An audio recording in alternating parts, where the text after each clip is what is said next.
Good morning बच्चों। आज हम अपवर्तन के बारे में पढ़ते हैं। इससे पहले हमने परावर्तन के बारे में पढ़ा था। अब अपवर्तन क्या है, अपवर्तन क्यों होता है तथा अपवर्तन से संबंधित कुछ उदाहरण पढ़ते हैं। पहला है अपवर्तन। जब प्रकाश की किरण एक पारदर्शी माध्यम से दूसरे पारदर्शी माध्यम में प्रवेश करती है, तब पृथककारी तल पर वह प्रकाश की किरण अपने मार्ग से विचलित हो जाती है। तब प्रकाश की इस घटना को प्रकाश का अपवर्तन कहते हैं। यहाँ एक चित्र के द्वारा प्रकाश के अपवर्तन के बारे में बताया गया है। ये एक पारदर्शी माध्यम वायु, दूसरा पारदर्शी माध्यम जल है। यहाँ पर प्रकाश की किरण वायु से जल में प्रवेश करती है, तब प्रकाश की किरण इस पृथककारी तल पर अपने मार्ग से विचलित हो जाती है। इस घटना को प्रकाश का अपवर्तन कहते हैं। पारदर्शी माध्यम को यहाँ पर दो प्रकार से बताया गया है। एक विरल माध्यम होता है और एक सघन माध्यम होता है। सघन माध्यम वह माध्यम जिसमें दूसरे माध्यम की अपेक्षा माध्यम के कण पास पास होते हैं, उसे सघन माध्यम कहते हैं। विरल माध्यम वह माध्यम जिसमें दूसरे माध्यम की अपेक्षा कण दूर दूर होते हैं, उसे विरल माध्यम कहते हैं। यहाँ जल एक सघन माध्यम है, जबकि वायु एक विरल माध्यम है। जल के कण वायु के कण की अपेक्षा पास पास होते हैं, इसलिए इसे सघन माध्यम कहते हैं। इसी प्रकार वायु के कण जल की अपेक्षा दूर दूर होते हैं, इसलिए इसे विरल माध्यम कहते हैं। जब प्रकाश की किरण विरल माध्यम से सघन माध्यम में प्रवेश करती है, तब प्रकाश की किरण अभिलंब की ओर झुक जाती है। इसी प्रकार यदि प्रकाश की किरण सघन माध्यम से विरल माध्यम में प्रवेश करती है, तो यह अभिलंब से दूर हट जाती है। आई आपतन कोण कहलाता है, आर अपवर्तित कोण कहलाता है। आपतित किरण और अभिलंब के बीच बनने वाला कोण आपतन कोण कहलाता है। अपवर्तित किरण और अभिलंब के बीच बनने वाला कोण अपवर्तन कोण कहलाता है। पृथककारी तल वह तल जो दो माध्यमों को पृथक करता है या विभाजित करता है, उसे पृथककारी तल कहते हैं। प्रकाश के अपवर्तन का कारण, अपवर्तन क्यों होता है, इसके बारे में बात करते हैं। जब प्रकाश की किरण एक माध्यम से दूसरे माध्यम में प्रवेश करती है, तब प्रकाश के वेग में परिवर्तन होता है। वेग में परिवर्तन के कारण ही प्रकाश का अपवर्तन होता है। यहां पर प्रकाश की किरण वायु से जल में प्रवेश करती है, अर्थात विरल माध्यम से सघन माध्यम में प्रवेश करती है। तब वेग में कमी के कारण, प्रकाश के वेग में कमी होती है। इस कारण प्रकाश के वेग में कमी के कारण यह प्रकाश की किरण अभिलंब की ओर झुक जाती है। यदि प्रकाश की किरण सघन माध्यम से विरल माध्यम में प्रवेश करती है, तो वेग में वृद्धि के कारण प्रकाश की किरण अभिलंब से दूर हट जाती है। इस प्रकार कहा जा सकता है प्रकाश का अपवर्तन का कारण क्या है। प्रकाश के वेग में परिवर्तन के कारण अपवर्तन होता है। इसके बाद अपवर्तन के नियम। अपवर्तन के दो नियम है। पहला नियम, आपतित किरण, अपवर्तित किरण और अभिलंब एक ही तल पर स्थित होते हैं। आपतित किरण, अपवर्तित किरण और अभिलंब एक ही तल पर स्थित होते हैं, तीनों यहां पर स्थित है। दूसरा नियम, प्रकाश के अपवर्तन में आपतन कोण की आपतन कोण तथा अपवर्तन कोण की ज्या का अनुपात सदैव स्थिर रहता है, अर्थात साइन आई बटे में साइन आर बराबर स्थिरांक होता है। इस नियम को स्नेल का नियम भी कहते हैं। दूसरा नियम महत्वपूर्ण है, नाम से पूछा जा सकता है, स्नेल का नियम क्या है? जब प्रकाश की किरण एक माध्यम से दूसरे माध्यम में प्रवेश करती है तब आपतित किरण, अपवर्तित किरण और अभिलंब एक ही तल पर स्थित होते हैं। यह पहला नियम होता है। आपतन कोण I तथा अपवर्तन कोण R का अनुपात सदैव स्थिर प्राप्त होता है। इस प्रकार अपवर्तन के कारण व अपवर्तन के नियम के बारे में बताया गया है।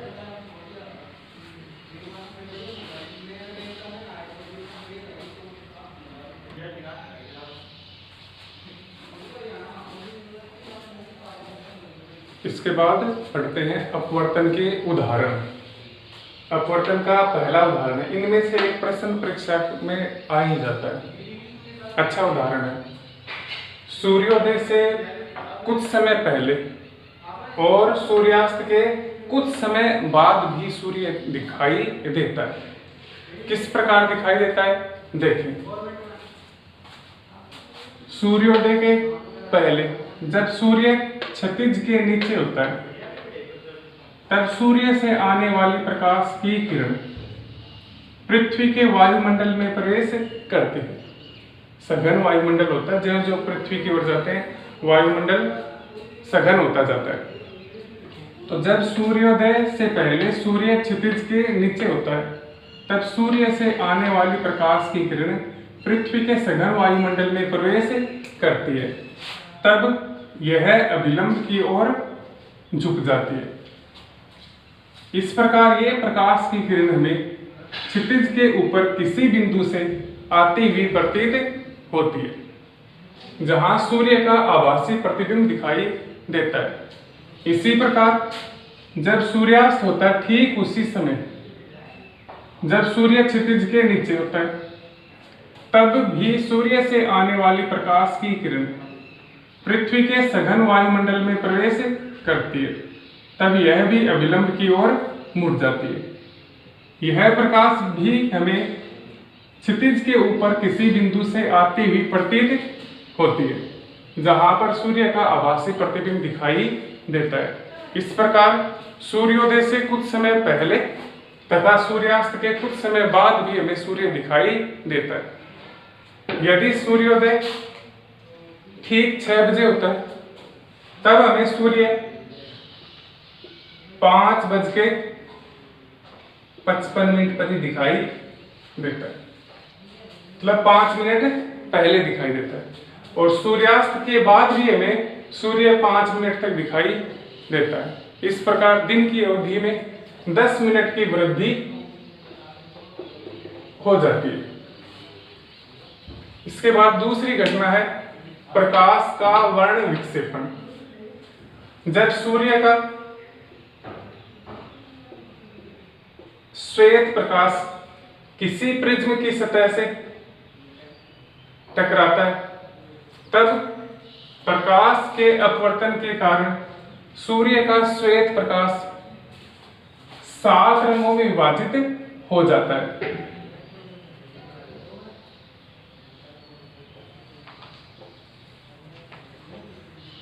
जब सूर्य का श्वेत प्रकाश किसी प्रिज्म से टकराता है तब अपवर्तन के कारण सूर्य का प्रकाश 7 रंगों में विभाजित हो जाता है।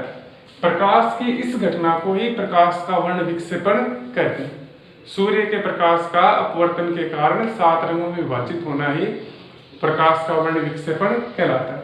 वर्ण विक्षेपण से स्पष्ट है कि सूर्य का श्वेत प्रकाश 7 रंगों से मिलकर बना होता है, जिसे संक्षेप में बे, जा, नी, है, पी, ना, ला से दर्शाते हैं। अर्थात सूर्य का श्वेत प्रकाश बैंगनी, जामुनी, नीला, हरा, पीला, नारंगी व लाल रंग से मिलकर बना होता है। जिसमें दूसरा गुणधर्म है बैंगनी रंग का विक्षेपण सबसे अधिक होता है। यहाँ पर देखो बैंगनी रंग सबसे अधिक नीचे की ओर विक्षेपित हुआ है।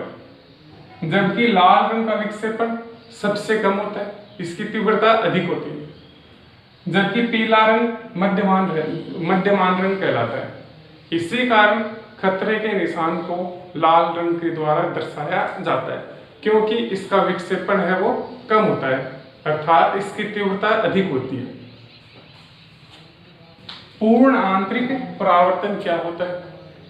इसमें 3 चित्र के द्वारा दर्शाया गया। यहाँ पर प्रकाश की किरण जल से वायु में प्रवेश कर रही है।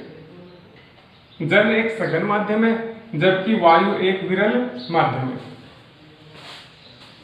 जब प्रकाश की किरण जल से वायु में प्रवेश करती है, तब अपवर्तन के बाद प्रकाश की किरण अविलंब से दूर हट जाती है।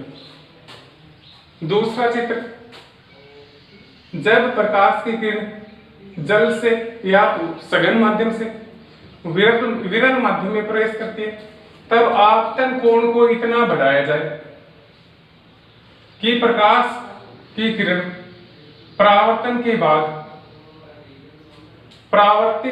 अपवर्तन के बाद अपवर्तन कोण का मान 90 डिग्री हो, तब इस आपतन कोण को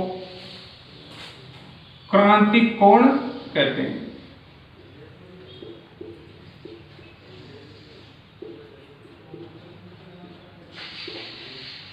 जब प्रकाश की किरण जल से वायु में प्रवेश करती है, तब आपतन कोण का मान इतना बढ़ाया जाए कि प्रकाश की किरण